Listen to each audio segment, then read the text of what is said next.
I hate gift giving and receiving. Receiving gifts is so weird. What do you say, thank you? This is Coffee Convos with Kale Lowry and Lindsay Chrisley. I really want you to be in your feels, Kale. That does not interest me whatsoever. I feel very attacked by you. A spirited discussion about motherhood, friendship, family, and life in the public eye. I'm just not with the fakery anymore. There's a fakery bakery around here. Here's Kale and Lindsay. Good morning and welcome back to another episode of Coffee Convos podcast. Good morning, Kitty Kristen. Good morning. How are we? We're good. You're back again. I am back again, but good news, Kitty Kale will definitely be back very, very soon. I can't believe that it is September. It's insane. I will say I'm a little sad because I have a pool this year, so I'm like really seeing the weather change and I'm like, when am I gonna have to close this thing? But I am very excited for fall. Fall and winter are my seasons. Okay, so fall is absolutely my season, and I was talking to somebody over the past couple of days and he was like, why do you keep talking about fall? Like, you're buying these grandma sweaters, it's like the fall candles smelling like cinnamon up in this bitch.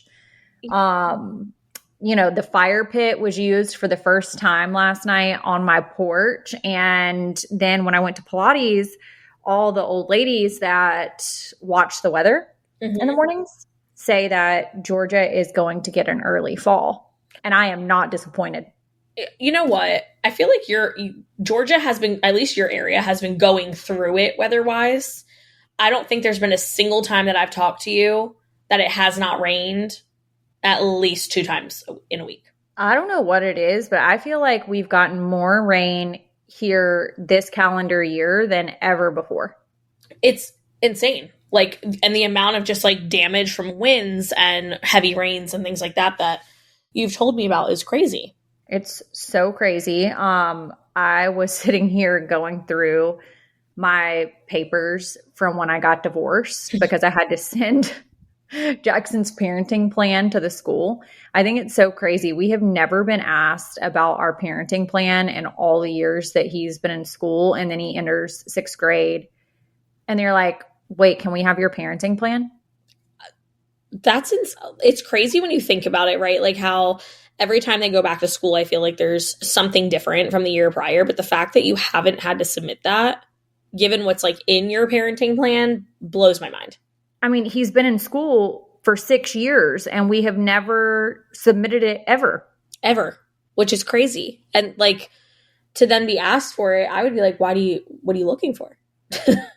I'm like, is this just to be nosy? Because I just found out that in my county, they seal parenting plans and like child support and all that kind of stuff. So the general public cannot get it.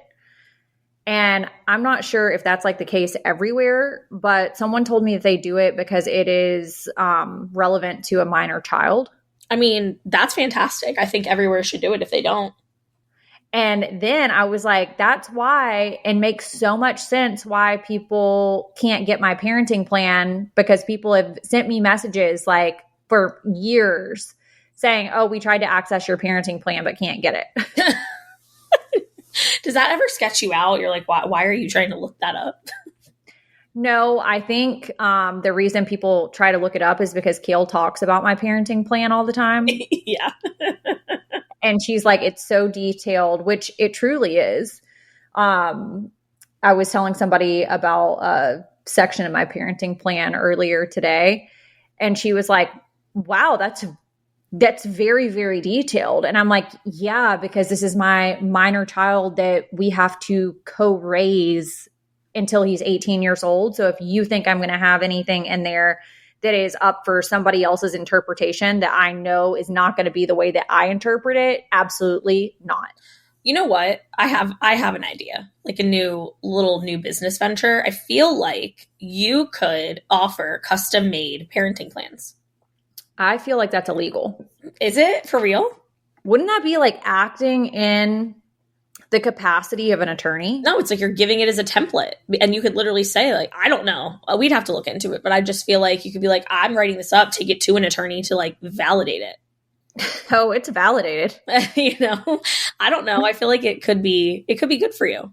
Oh my gosh. So, Will and I like never really go off the parenting plan that much anymore. Yes.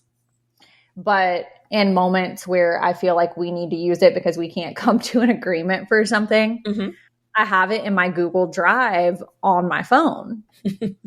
And he claims that I walk around with a pocket parenting plan. And I'm like, no, it's called a Google Drive where you load important documents and then it's accessible from your phone. Yeah, from your phone, the computer. I am a big Google girly, and I know that there is a plethora of individuals who are like Team Microsoft. No.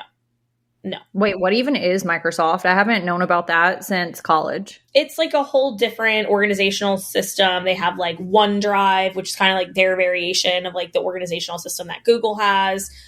I believe, don't quote me here, but I'm pretty sure that they say like a lot of businesses tend to use Microsoft, where I force everyone to use Google. So wait, is Microsoft the thing that has Outlook? Mm-hmm.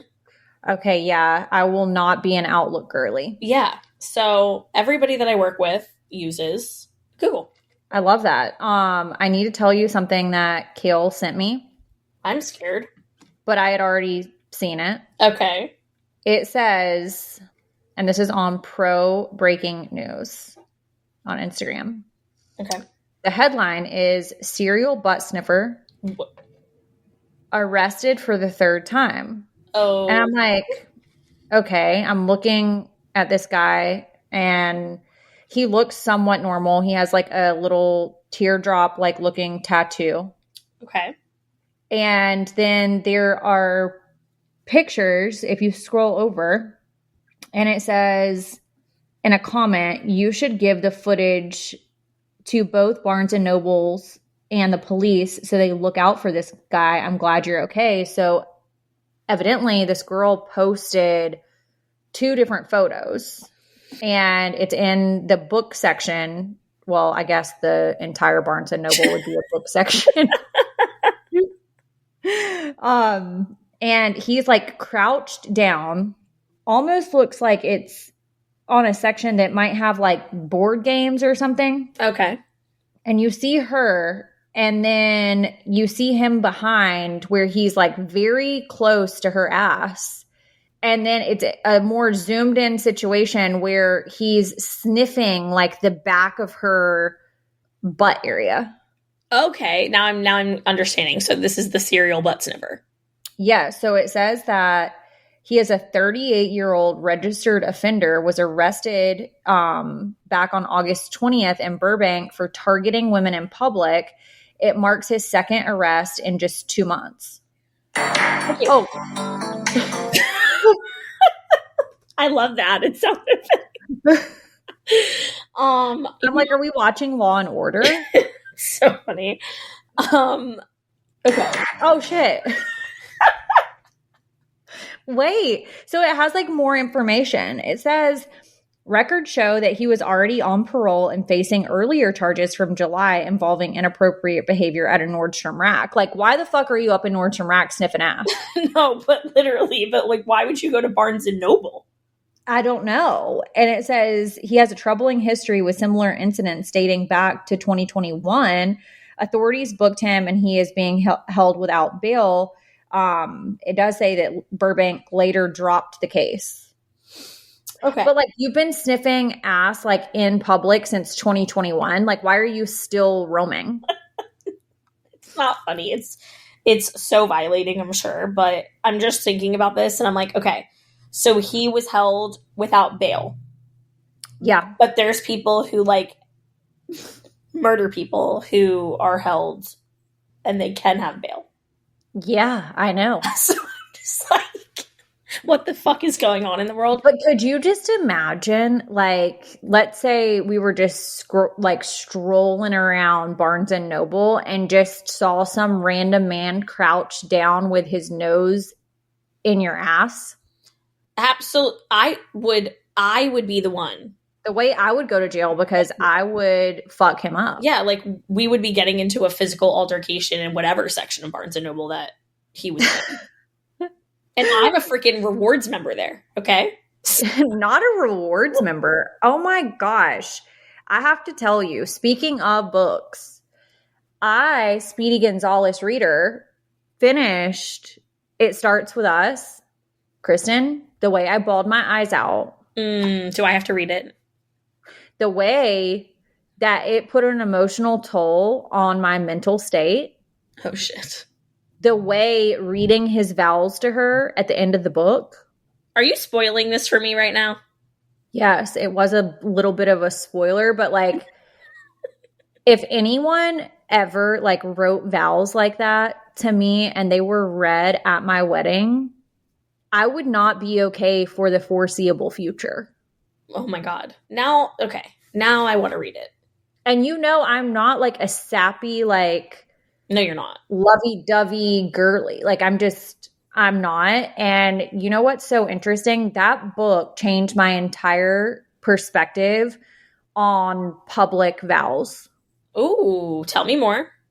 Like, changed my entire perspective, because I have always thought, and I think some of it has to do with me just being like more shy.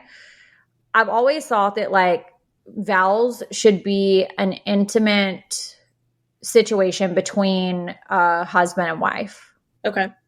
And like you read those to each other, but it's just kind of more of the standard whatever in front of everybody.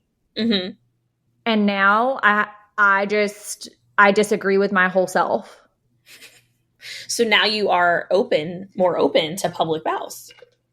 Yes. And I think it's so important for people to like know, because can you imagine, like, let's just say I have a wedding and someone stands up and they're like, no, we don't agree with this marriage.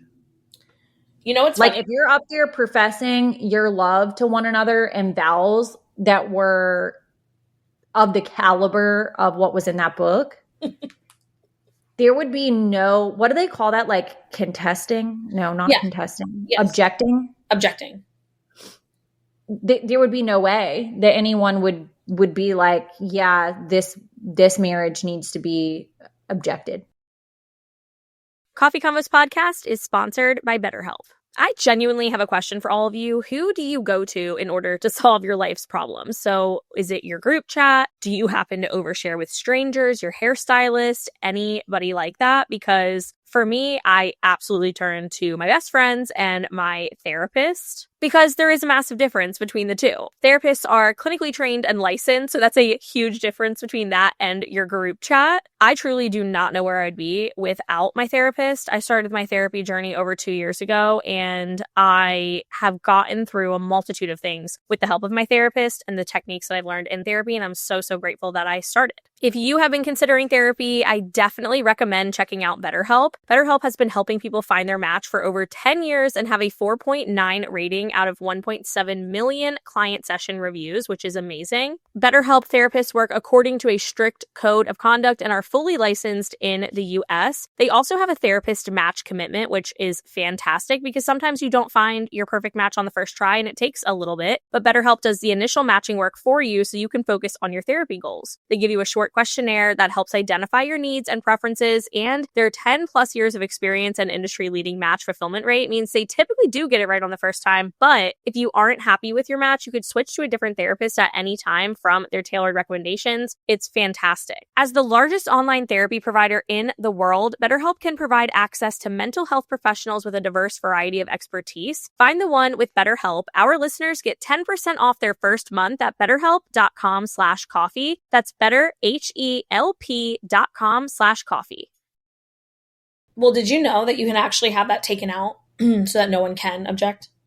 Wait, pardon? Yeah, I had it taken out of mine. Wait, why? You thought someone was going to? Well, there were a lot of, there weren't a lot of. There was a situation that was going on, not with Corey and I. And it definitely crossed Corey's mind, and it definitely then crossed my mind after he came to me about it. And I said, all right, so we're just going to have a little talk with our minister. And we said what was going on, and we said, is there any way that this can be removed?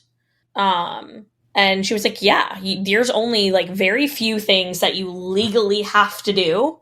like at a situation like that have to be said at a wedding, and we literally only did what legally had to be done. I think my ceremony was literally 10 minutes, maybe. Like from, I'm talking the processionals in and out. We also had a scenario where everybody was pre-warned at my rehearsal that if anybody showed up drunk and was being disruptive at the ceremony, she was going to take Corey and I to the side. We were going to do what we had to do to legally get married, and then that would be the end of it. I have heard horror stories of like a bride or a groom showing up at the wedding blackout. Yep. I can imagine. And I'm like, you had one fucking job on this day. And now if we were getting married under those circumstances, I feel like that person would be able to claim like insanity or something. Like, we're going to get an annulment because I was blackout. Yeah, I mean, when you go to get your marriage license, I don't know if you remember this or if they did it then, but like when Corey and I went to go pick ours up or like do whatever we had to do for ours, they ask you, like, are you doing this under duress, are you under the influence of any drugs or alcohol? All the things. And Corey was like, Corey, so he's joking around. He's like, yeah, I took so many drugs this morning. And they're just looking at him. And I said, this is the only day that's reserved to come get this. So if you fuck this up. Yeah, the way that I will be rioting. Okay, but you said yours was like 10 minutes. Yeah. I can tell you right now, if I got married again, my vows would be 10 minutes long. But like, I love that. I'm like, everybody needs to know the level that I love you. I definitely feel like, I don't know, like, obviously we said ours publicly. We had a really small wedding, but we said ours publicly. I think I can definitely understand why people would want to do them privately. I mean, I get it, but I think you guys just have to read the book, because I think that you would have a completely different perspective on it if you are like wanting to like kind of shy away and just do it privately. Mm-hmm. I do think that there is so much peace and certainty in everybody knowing what you're reading. I love that. I think also I need to know if you made a Goodreads account yet. I did not make a Goodreads account. I've been quite busy. Will is in his what he calls busy season. And by busy season, that means that he tacks on days to his work trip to do golf trips. So I've been riding solo dolo with Jackson, and there's just been so many assignments. I need the moms that have kids that are in middle school or past middle school to send me good wishes and let me know that I am going to get through it, because if I get one more notification, like, it's not normal. And maybe it is normal for middle school, but it is completely different than elementary school. They went from switching blocks, like morning block to afternoon block in 5th grade, to they switched classes 6 times. I got a notification from the school last week that my son was absent for 5th period, and his 5th period class is PE. There's no way he's missing that. And I'm like, oh, all hell's about to break loose up in this house, because if you think for 1 second that you're going to start cutting class in 6th grade and you chose PE to cut. Were you a class cutter? No, Lord. I wasn't either. I would have been terrified to cut class. I really held it together until I had student teaching, where we would physically leave the building. And I decided to student teach at my old elementary school, which was directly behind my house. And I started cutting class at that point. So I would like leave midday, and then I was student teaching for teachers that I had. And I'd be like, yeah, I'm not coming today. No. See, it's giving Coburger. I mean, I just went home to like read and do dumb shit. I was over the day. Consider it a half mental health day. So Jackson gets off the bus after I get this notification of his absence. And I'm like, first of all, where would he even go? Mm-hmm. Like, what was he doing that he wasn't at PE?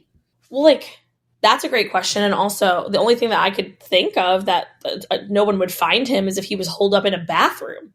Well, I'm like, was someone giving him a swirly? Like, what was going on? So wait until he gets off the bus. Will's in the front yard with a golf club. And I'm like, this just looks very dangerous. And I don't want to be part of this. And I'm like, why were you absent for fifth period? And he was like, for PE? I said, yeah. Why were you absent? He was like, I wasn't absent. I was playing wiffle ball, Mom. And I'm like, okay, well, evidently you were absent for the roll. Yeah, so where were you during roll call?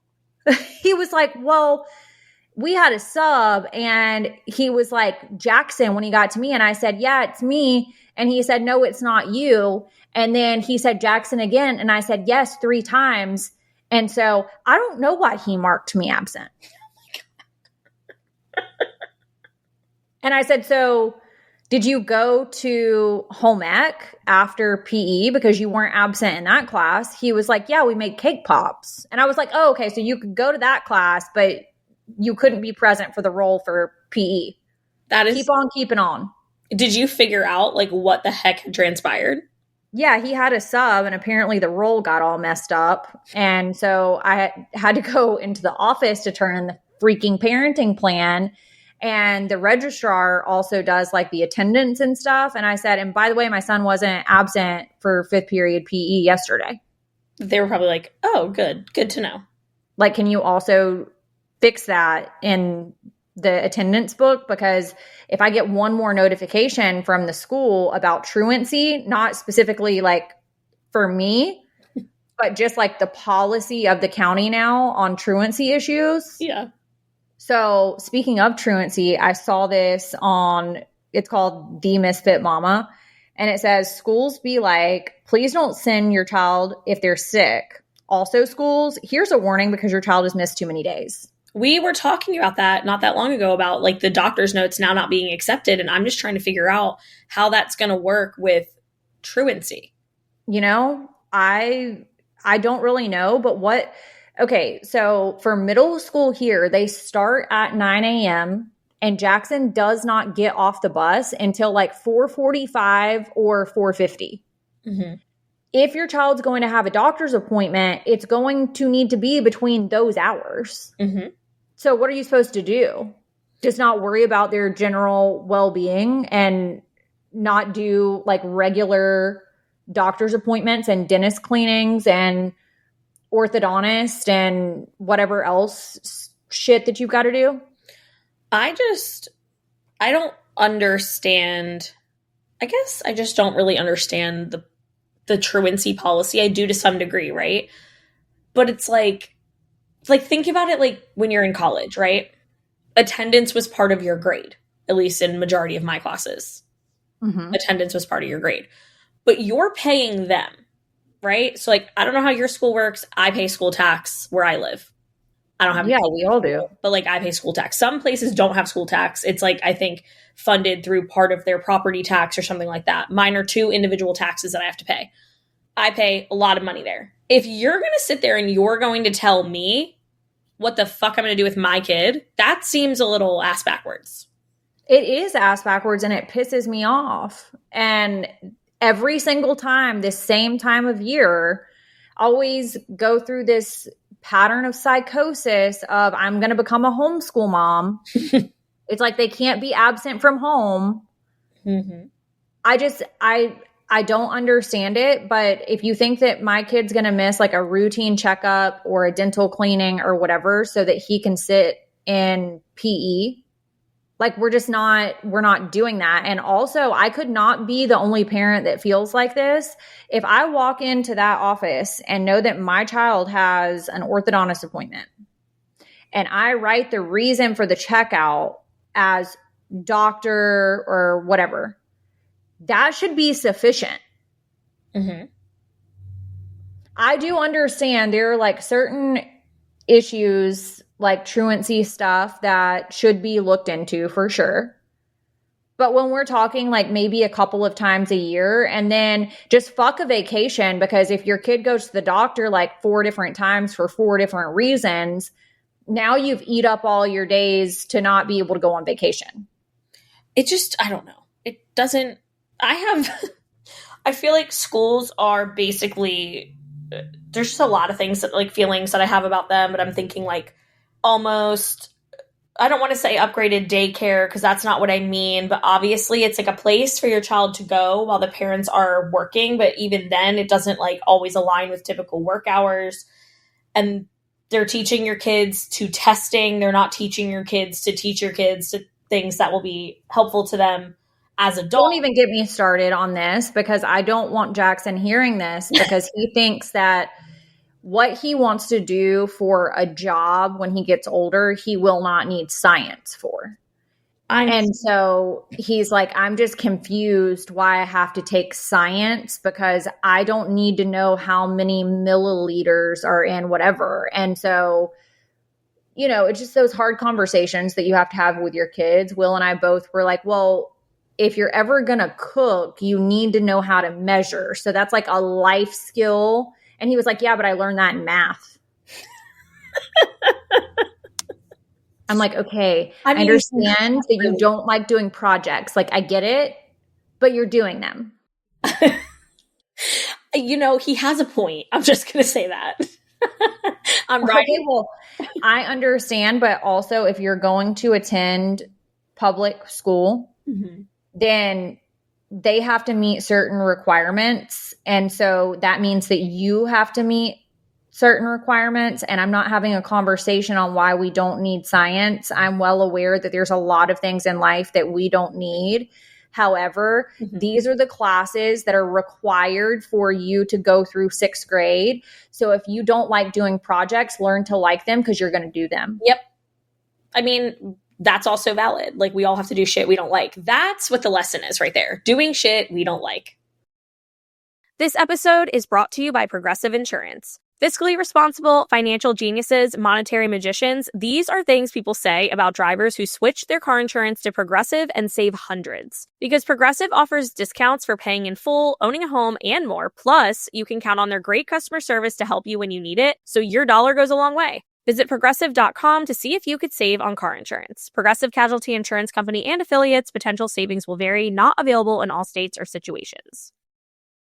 All right, listen up. If you are thinking about GLP-1s for weight loss but don't know if they're right for you, Ro is making it simple to find out and get started. I know that starting GLP-1s can feel overwhelming, but Ro helps you figure out if they're right for you and makes it easier to get started. With Ro, whether you're using insurance or paying cash, you can access FDA-approved GLP-1s at a competitive price. Plus, with insurance, GLP-1s could cost you as little as $50 a month. Half of covered patients have a $50 a month copay or less for medication, plus a $145 monthly Ro membership fee. Deductible cost may apply, and final cost varies by insurance. Ro offers a suite of GLP-1s that are clinically proven to help you lose weight and keep it off. That's really just the beginning. Ro members have support throughout the process through regular check-ins and unlimited provider messaging. Plus, you could see if you're eligible for treatment from the comfort of your own home. That means no waiting for an in-person doctor's appointment, no commute to the doctor's office, and no waiting rooms. And I know we're all busy, so that is fantastic. Go to ro.co/coffee convos to see if you qualify. That's ro.co/coffee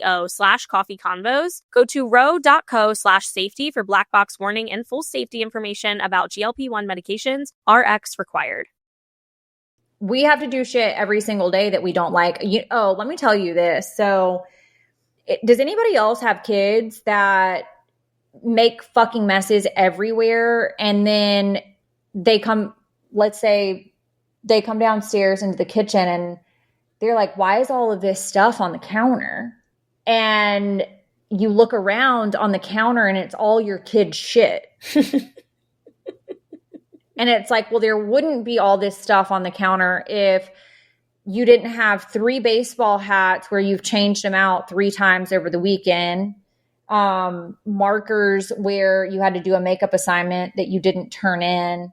I don't know, drawings, since you've now become an artist, those are laid out everywhere with colored pencils, math books that we don't use. Like, and you're talking about me? There's a TikTok trend that's like, who closed last night? And they come down and their house looks like a bomb went off. Oh yeah. Really does. That was called This Weekend for me because the way that I was taken out on Saturday, I felt so sick, could not get up. And all of a sudden I hear the microwave just beep, beep, beep. Crap. I'm like, okay, I know that could not be the smoke detector because it's not even up. So definitely wasn't that. We're really back to that. Yeah, we are, because there's got to be something internally like hardwired wrong. There is no way that one human being goes through that many batteries in a smoke. Like, there's no way. And there's no way that I bought like defective battery packs that many times. Have you ever, did you ever do the thing you were going to do, which was change them all at the same time? No. Okay, well. I mean, I know I said that was a good idea, and in theory it's great, but I haven't done it. But back to the microwave. So I come downstairs and I'm like, what's going on? And I look in the sink and there's a knife, there's a fork, there's a plastic plate, and it looks like melted cheese everywhere. Oh boy. Jackson decided, since I was so sick, that because he's not allowed to use the oven, that he was going to get a frozen pizza, a Totino's, out of the refrigerator or the freezer and put it in the microwave for 10 minutes. Okay. Mm-hmm. Not a single stop in between the 10. I think that might have been what I was hearing. Okay. The beeping. But yeah, it went for 10 minutes, and he also ate it. Okay. Yeah. So that's what we were working with over the weekend. Okay. So a listener wrote in, and I want to be able to make sure that we get to this one. It says, I need some tough love and honest feedback. I'm a very sensitive, emotional person. And when there's a problem, I want to solve it right away. Oh, this is like very relatable. I absolutely hate the feeling that someone is upset with me. Me and my boyfriend had a pretty big disagreement, and I caught myself typing a long message about my feelings and whatnot. How do you guys get through conflict without speaking your piece right then and there? It literally feels like there is a weight on my chest and my heart is in my throat until I finally tell the person what I am thinking or how I'm feeling. I want to be able to process what I'm feeling without their validation or acknowledging my feelings. I want to be able to wait for the right time without feeling absolutely sick and stressed out while I wait. Thank you for your help, Kitty Gang. I'm always going to go back to the power in the pause, but it takes a lot of work to be able to get there, and you just have to start somewhere.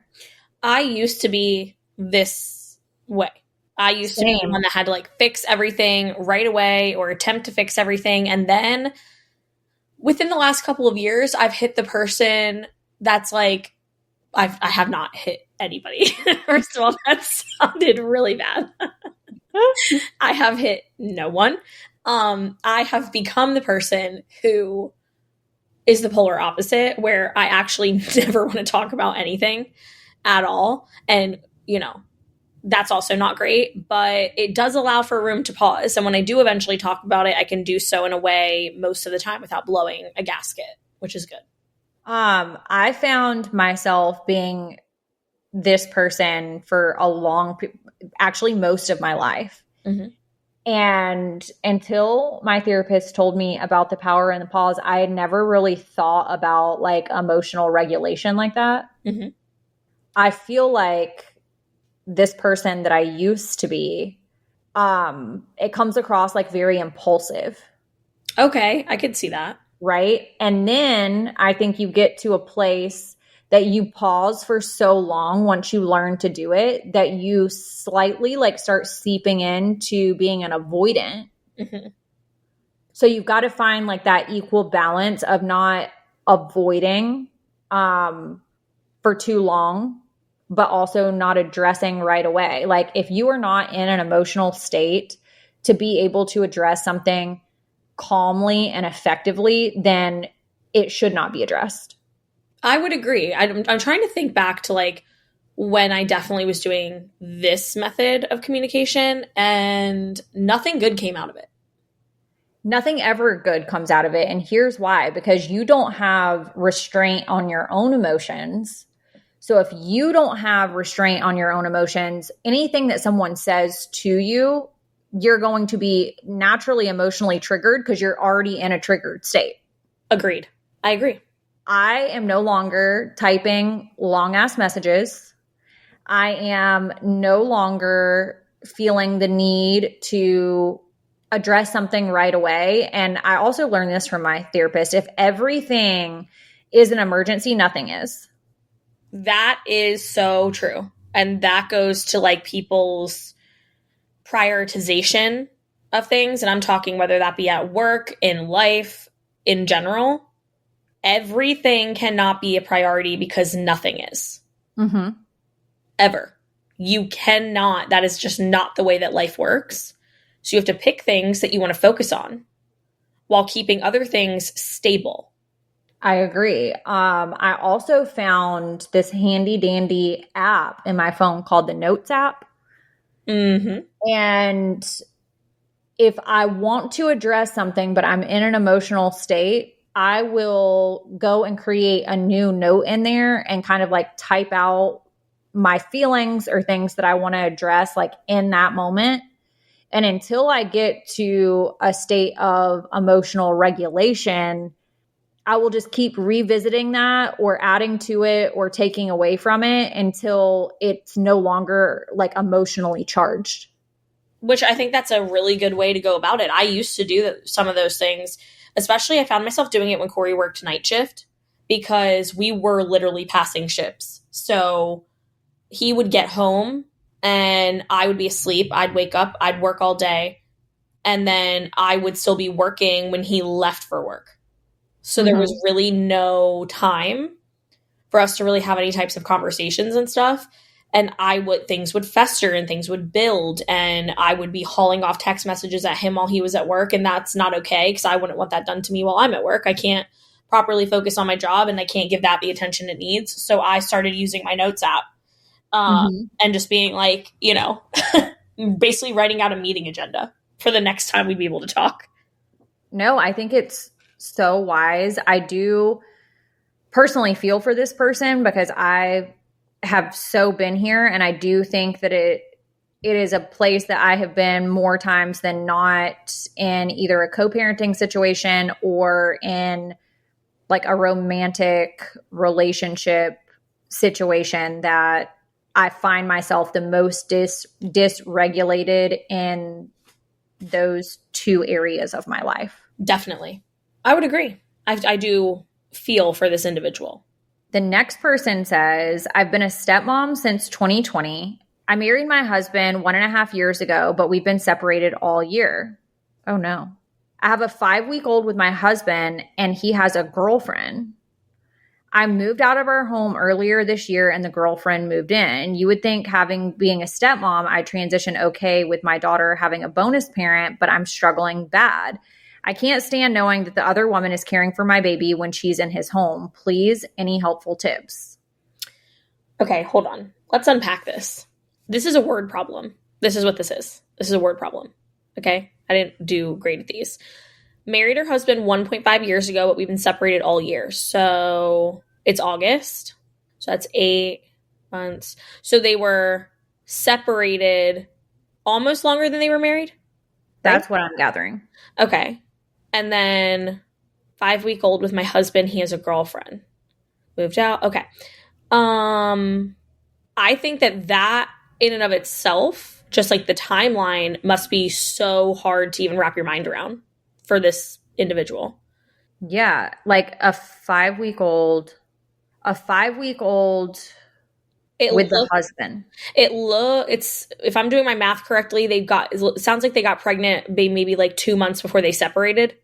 Yeah, that would make sense. So I couldn't imagine that in and of itself.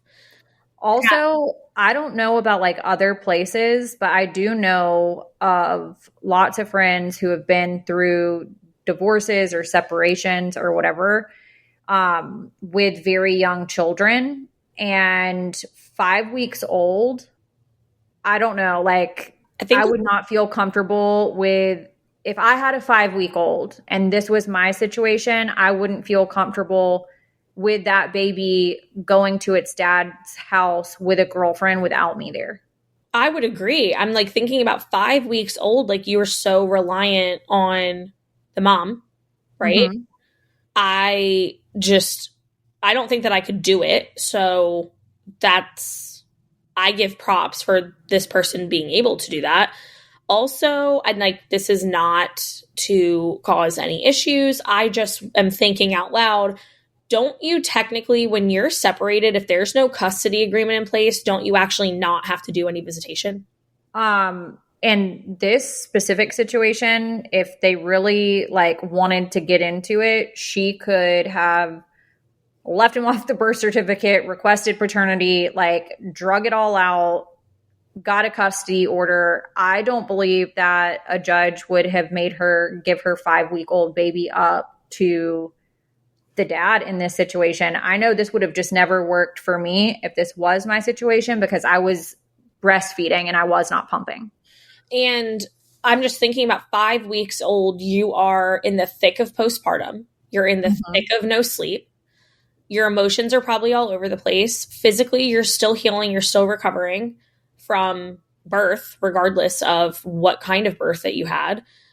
I just think that any emotions that this person is feeling are probably so valid and so normal given the state that she's in. And it would just be really hard regardless of how long they've been separated. And I know anybody can move on at any time. There is no time frame on when you can move on. I just think that it would be so complex knowing that you have an infant and someone else in your life. It makes me question the girlfriend. And I know that that's not right to question that person, but it's like they're going through big life changes. Definitely. And I think maybe a temporary solution for now is maybe the dad comes to visit wherever the mom lives with the daughter for quite a bit of period of time. I just feel like it's so unnatural to be separated from your parent, like especially your mom. If you are anything like me and you want to take the simplicity of your summer makeup routine into fall with you, Thrive Cosmetics is your go-to. This is for simple, clean, and radiant summer looks, minimal effort, and maximum impact. Something that I absolutely love is that every product is 100% vegan, cruelty-free, and made with clean, skin-loving ingredients that work with your skin, not against it, which is so important for your overall look. Kale and Lindsay, hands down, their favorite mascara is Thrive Cosmetics Liquid Lash Extensions. They have talked about this for such a long time.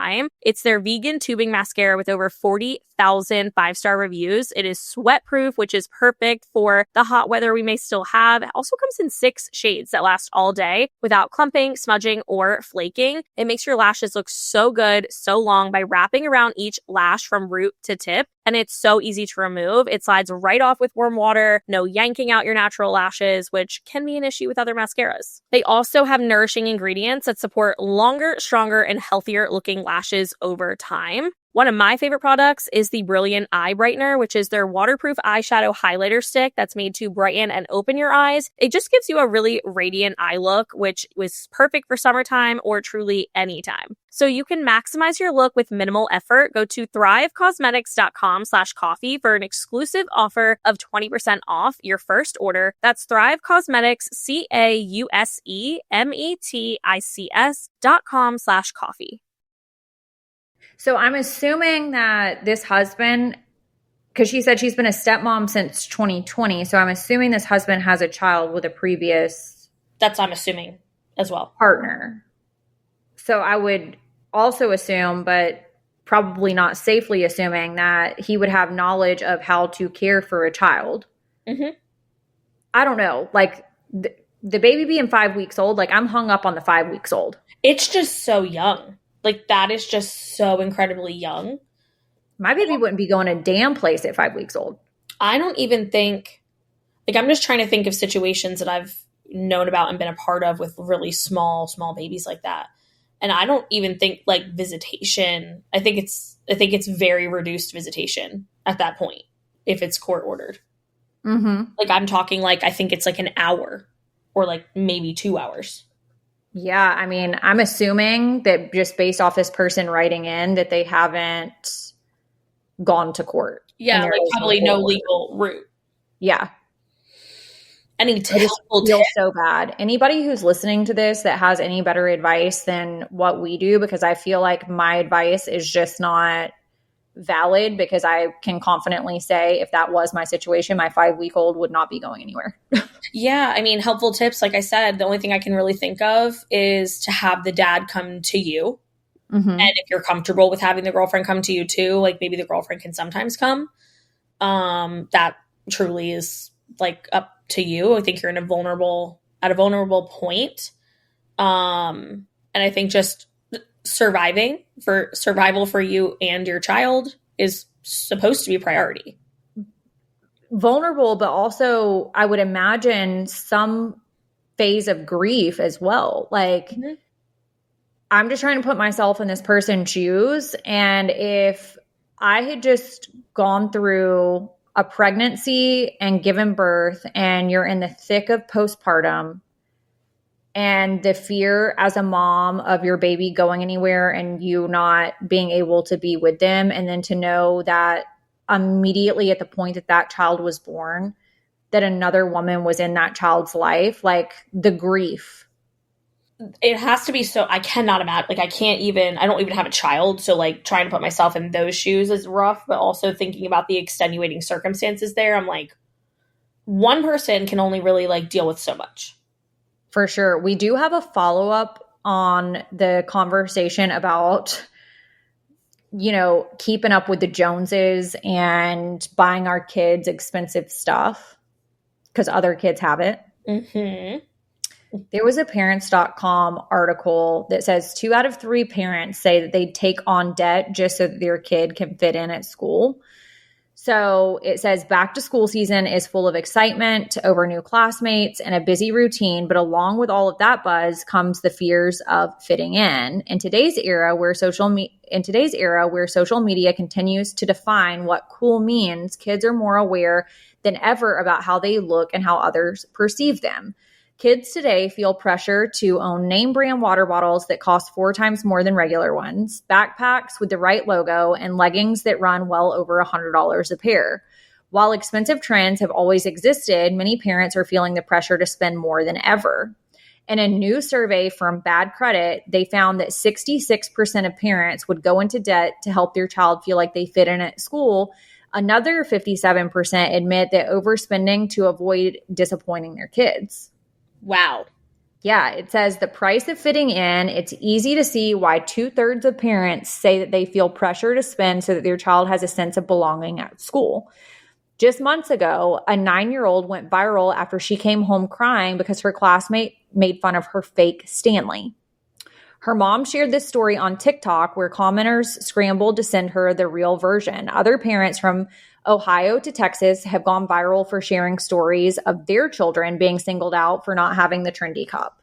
A few weeks ago, another mom shared that her child was being bullied for clothes on the first day of school. And in her video, she says some people can't afford brand new clothes for school or brand new shoes or anything brand new. While none of this might seem new, the pressure to fit in has been around for decades. Social media amplifies these emotions.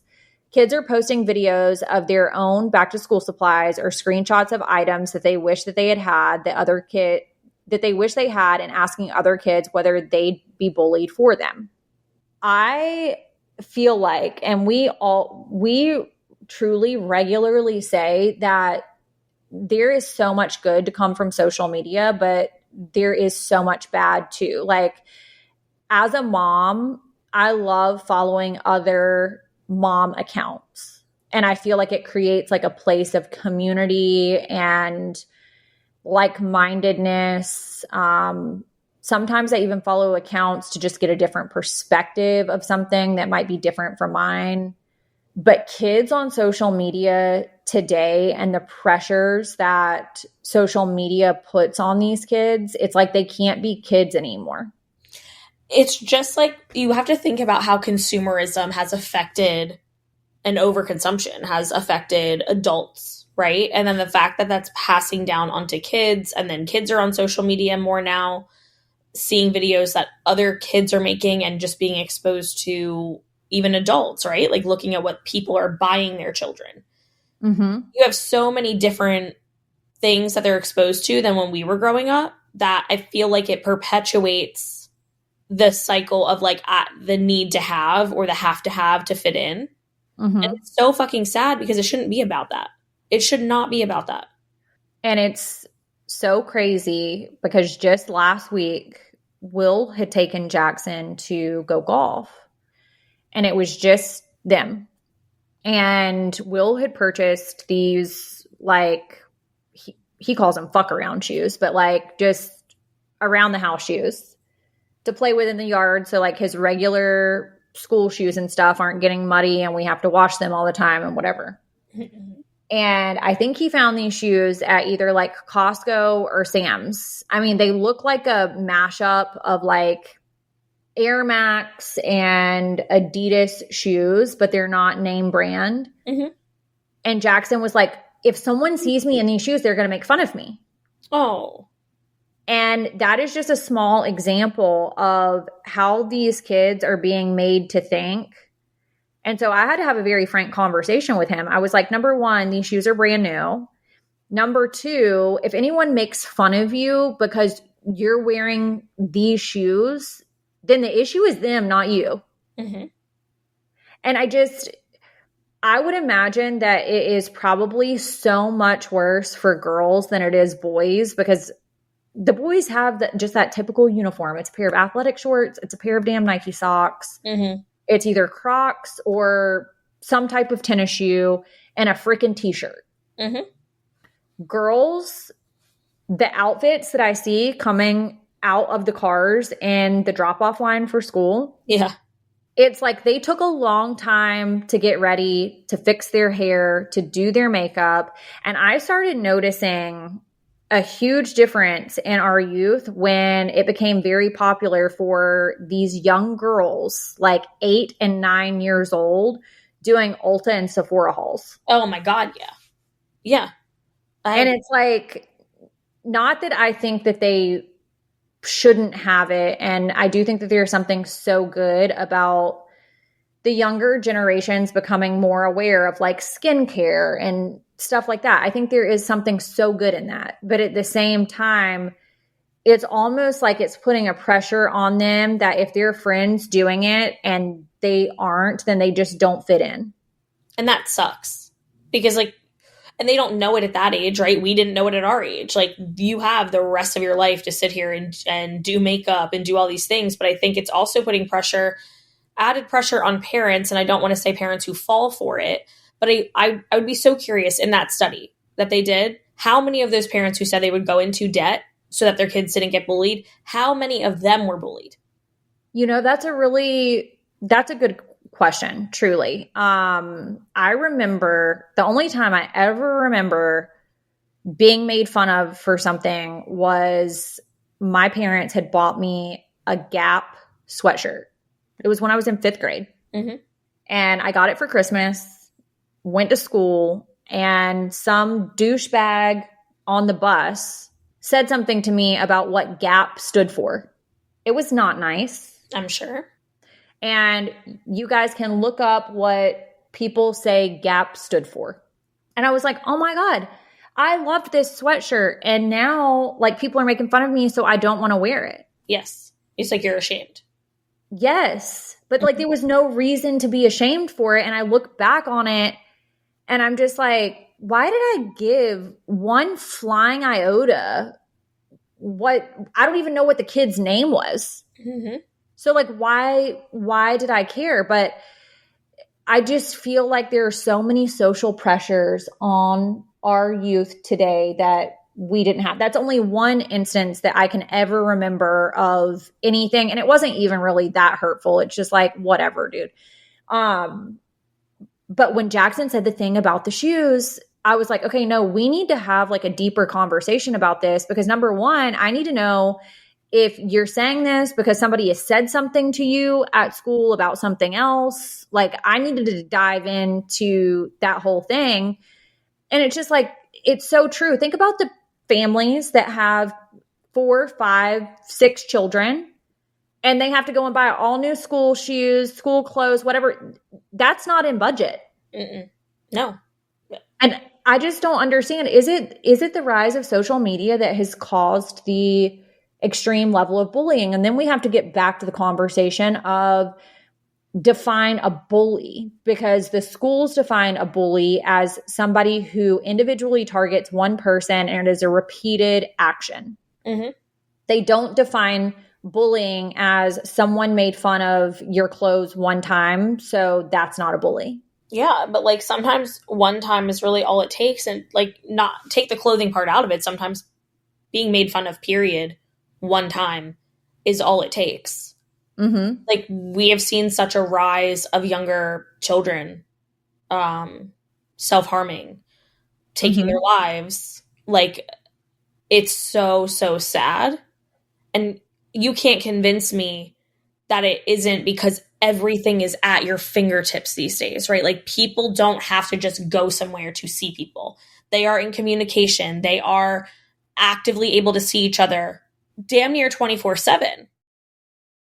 If you are looking to get your home cozy for the fall, start your holiday prep early, I cannot recommend Wayfair enough. Myself, Kale, and Lindsay are all huge fans of Wayfair. I recently just got a couple pieces for my house. I got some bookcases. I also got a dresser for my mom's room, which is a surprise to her that's coming very soon, and I'm very excited to give it to her. I'm constantly on Wayfair looking and saving things for my next purchase. This truly is your trusted destination for all things home. Wayfair's got everything you need for your space this fall, from comfy recliners to warm bedding and autumn decor. They also have espresso makers, so you can make that latte at home and have more money to shop on Wayfair. You know exactly what I'm talking about. I love that you can find truly anything that you are looking for and everything that you might not be at the time, but they make it so easy. Their website is so fantastic to navigate. I love that you can save lists. I love that you could search by color of something, specific item, a category of items. You can set your budget on there so that you're not looking at things that are over budget and making you want to go over budget. It is fantastic. Delivery from Wayfair for me is always fast. It's also free and there's no hassle, which I absolutely love. So you can cozify your space with Wayfair's curated collection of easy, affordable fall updates, from comfy recliners to cozy bedding and autumn decor. Find it all for way less at wayfair.com. That's WAYFAIR.com. Wayfair, every style, every home.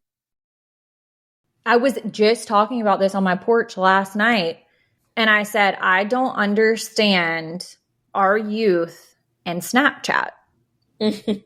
The incessant need to be in communication 24/7. They're taking pictures of like whatever it is that they're doing, or it's like a selfie and it'll be like, I'm fishing, or I'm golfing, or this is my dinner.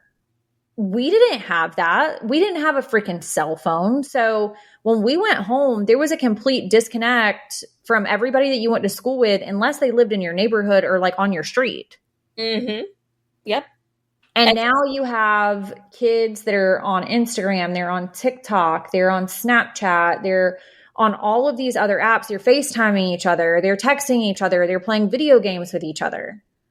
There is no disconnect. And I do think maybe because of the amount of access that they have to each other, possibly has something to do with it. I think that definitely plays a role. And it's crazy, right? Because as adults now, right, we all crave the disconnect. Mm-hmm. And the youth is like, absolutely not. No, I said to you last night when you called me back, I was like, I am on my back porch enjoying 5 minutes of silence. Mm-hmm.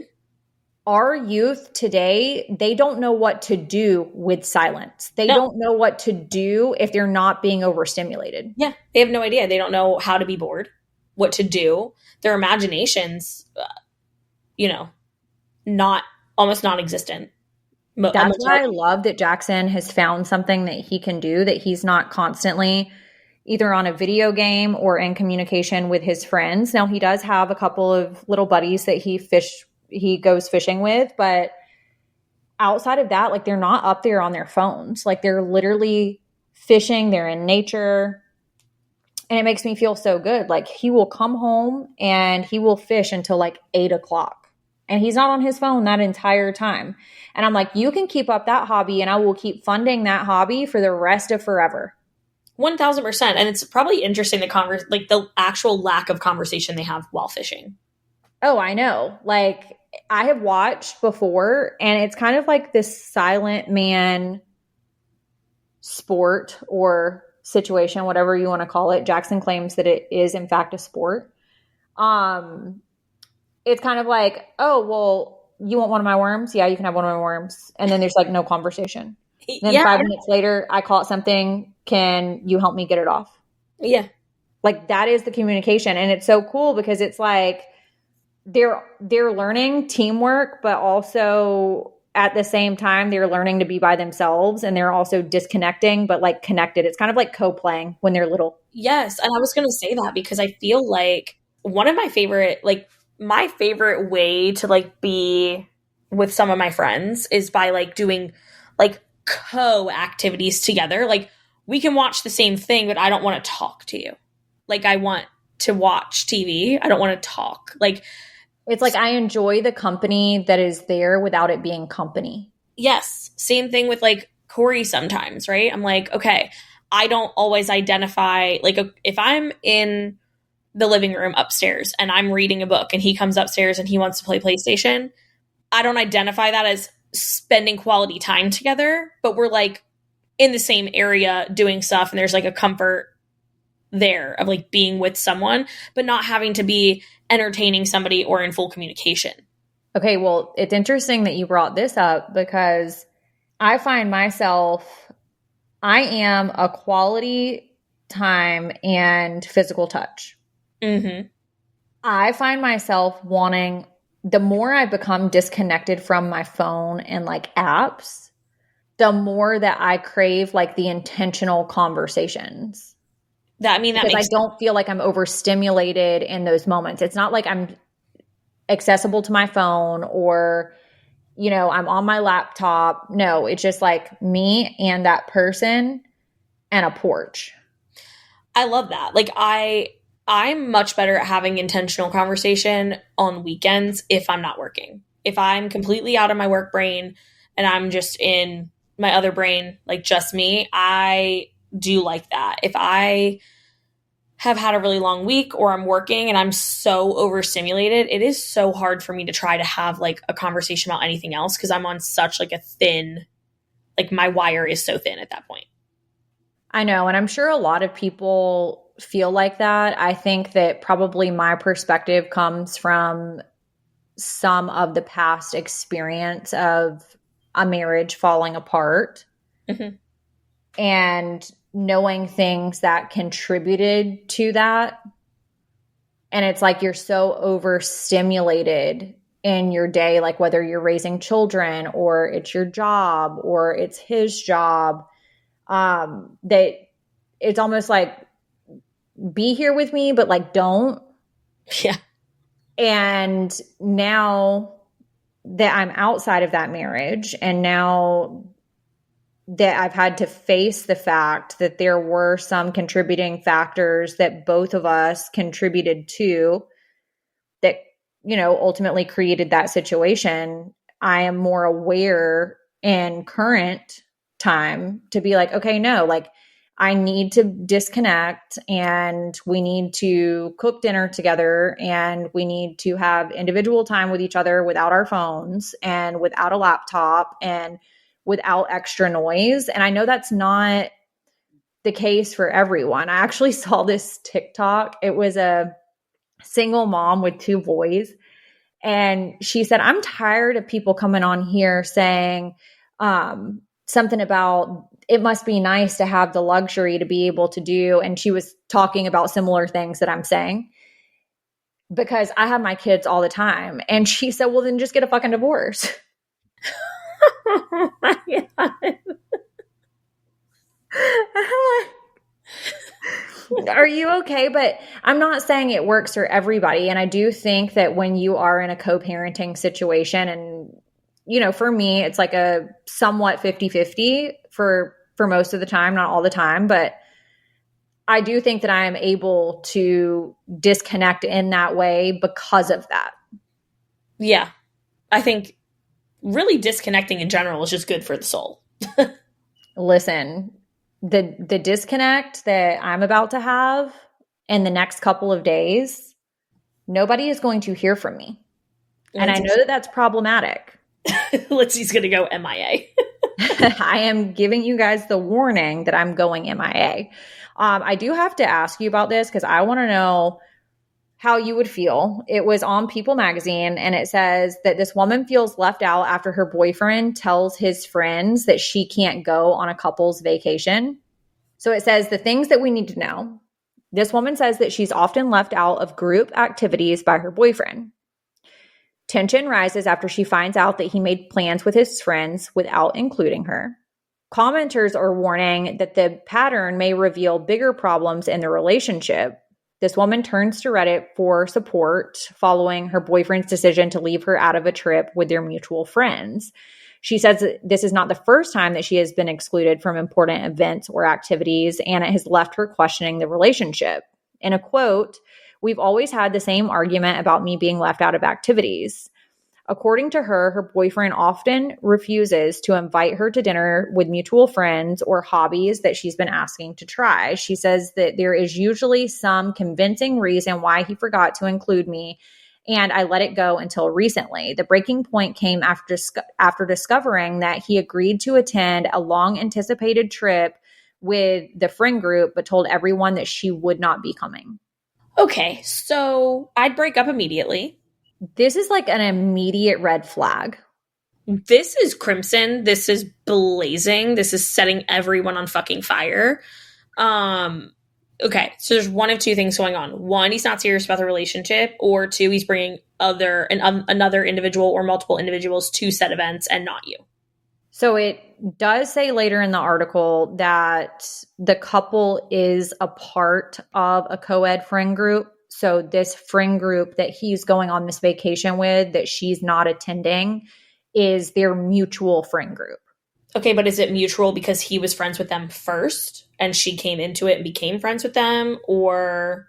That's always so sticky. And like, that's the worst situation ever. Like, if you have been in a relationship where you're like, I want him to get to know my friends, and then he becomes a part like of my friend group. And then he's like, well, I want you to get to know my friends, and then you become a part of that friend group. There is nothing more uncomfortable when you break up and you both go back to like your prospective friend groups.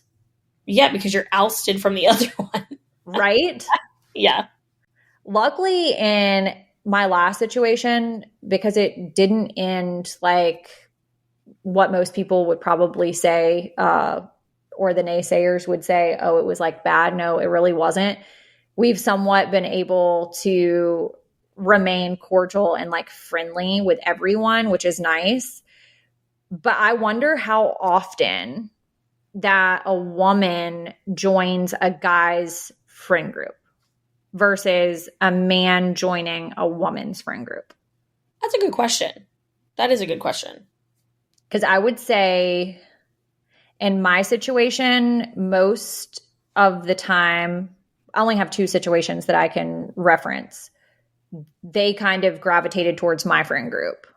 It's interesting because mine's reversed. I know. I would imagine that it's probably somewhat like 50-50 depending on the couple. Mine is definitely gravitated towards his friend group because like my friends kind of lived all over the place. You know what I mean? So that's just difficult. And his friends were all here.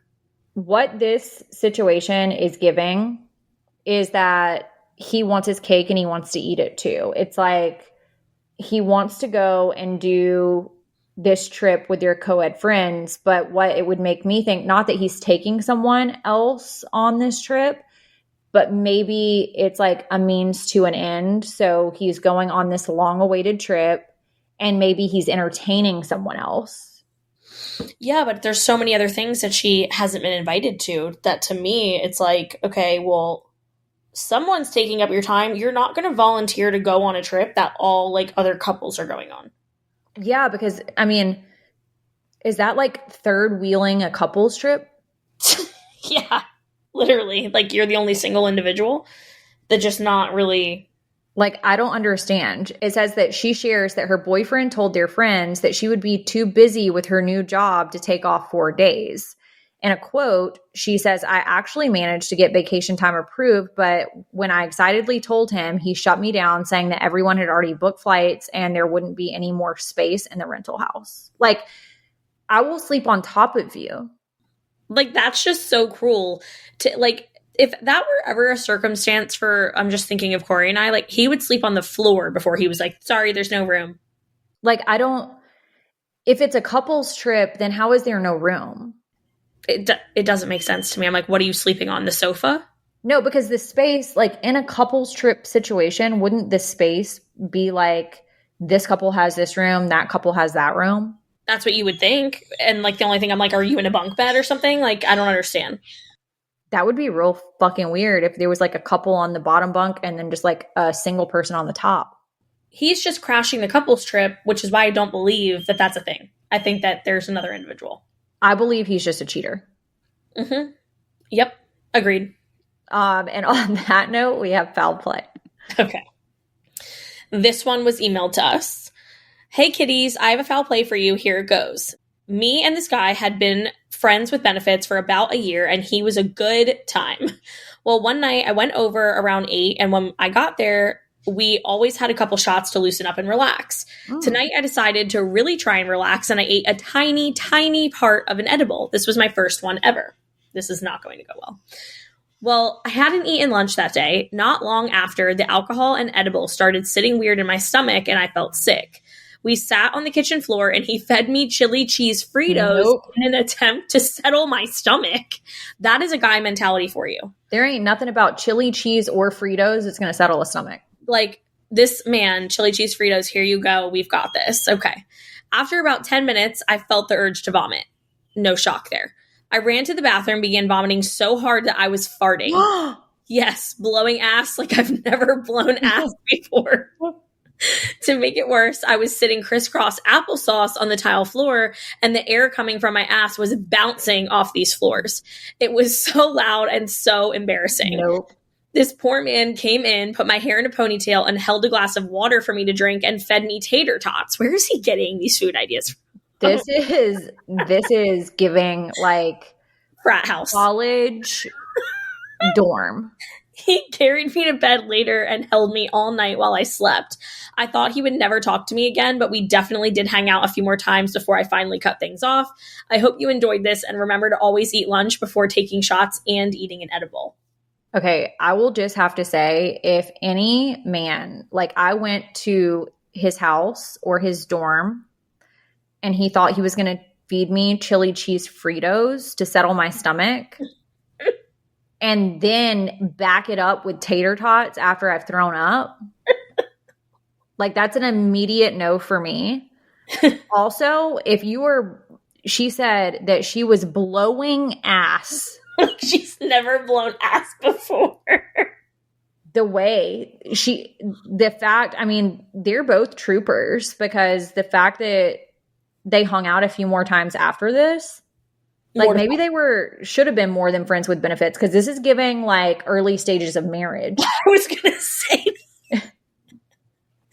I'm like, that might have been your soulmate, sis. I don't know. Oh my God. So I've got to tell you this funny.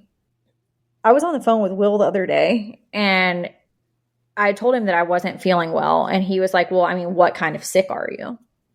And I said, I don't know, Will, like throw up sick. He was like, are you shitting too? And I was like, yep. He was like, in all of the time that I was with you, over 12 years, I have never seen you shit. He sounds like he's very disappointed. And he's like, what does it look like? Ew. I'm like, for fuck's sake, do you want me to take a picture? He's probably like, yeah. But I do think that guys no, I'm not going to say that, because I have been with 2 guys that never farted around me. No way. Do you want me to tell you who they are? Yeah. Okay, hold on a second. I'm going to type it to you because I don't want to,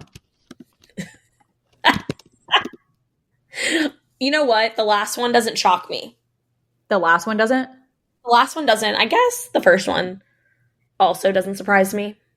The first one was like more private than I was. Hold on. What? Are you typing? Yeah. Oh, that one definitely. That one definitely blew ass for sure.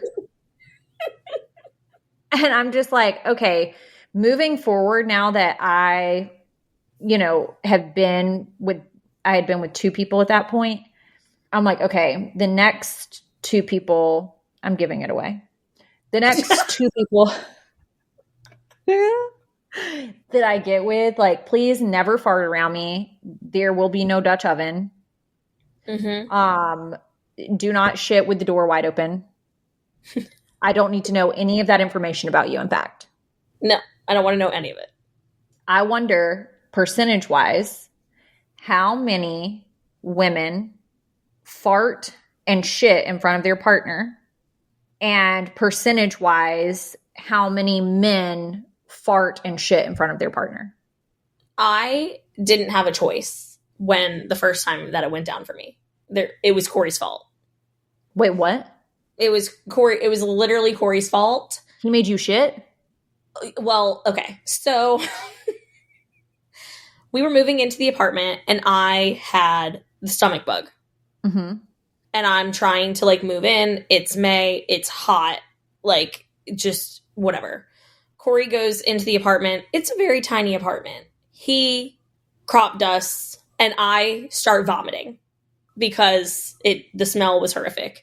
And I was vomiting with such force that I immediately needed to go out the other end. Mm-hmm. Mm-hmm. So there was no hope at that point. So that was the day we moved in together. I was married to somebody one time that really loved crop dusting and Dutch ovening. Mm-mm. And it's like, if you think that I'm staying signed up for this, in fact, that's another reason. I was going to say, did you list it in your divorce petition? He cannot stop shitting his pants. So therefore, I can no longer be lawfully married. That is so funny. Thank you guys for always supporting our show. Please subscribe and review on the Apple Podcast app. Follow and rate on Spotify or listen wherever you get your pods. For the latest merch, visit www.coffeeconvospodcast.com to shop. Full video episodes are available on Kale's Patreon at www.patreon.com/Kale Lowry. Don't forget to follow us on Instagram and join our Facebook group to connect with us and our community. We hope you guys have a fantastic week and we'll talk to you soon. Bye.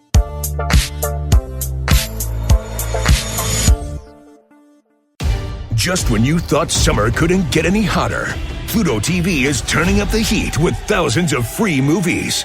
Presenting Summer of Cinema. Stream your favorite blockbuster films like Gladiator, I will have my vengeance. Good Burger, This is what I call fast food. Beverly Hills Cop, The Girl with a Dragon Tattoo, and Julie and Julia. Bon appetit. All for free on your favorite devices.